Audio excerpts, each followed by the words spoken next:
هي ايه الاختراعات الغريبه اللي بلبن بيعملها دي؟ يعني عامل حاجه اسمها حلا وحلو وحلولو والباكج على شكل هرم. هو ايه اللي بيحصل يا جدعان في بلبن ده؟ كل سنه بيعمل لنا اختراعات في رمضان كده، والاختراع النهارده بتاع السنه دي اختراع غريب جدا، عامل حاجه اسمها التسطوسه. لا ومش بس كده، عامل اختراعات جديده تانية اسمها حلا وحلو وحلولو. فيلا بينا نشوف الاختراعات الجديده اللي هو عاملها دي. الاهرامات ما طلعتش في الجيزه يا جدعان، الاهرامات طلعت عند بلبن، وحب انه يفاجئنا في رمضان السنه دي بيها، ونزل اختراع جديد اسمه الحلا والحلو والحلولو. الحلو نص فراوله ونص مانجا. ده الدور الاخير بقى اللي هو عباره عن حلولو. هبدا باول حاجه سقف الهرم. طبقه شوكولاته وتحتها فراوله، تحتها كريم بروليه تحت اهوت.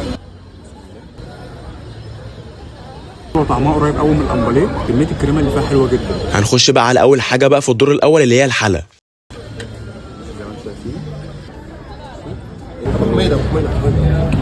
هات معاك. ايه رايك بقى؟ يميني والله يميني. طبقه روان من تحت متسقسقه في اللبن.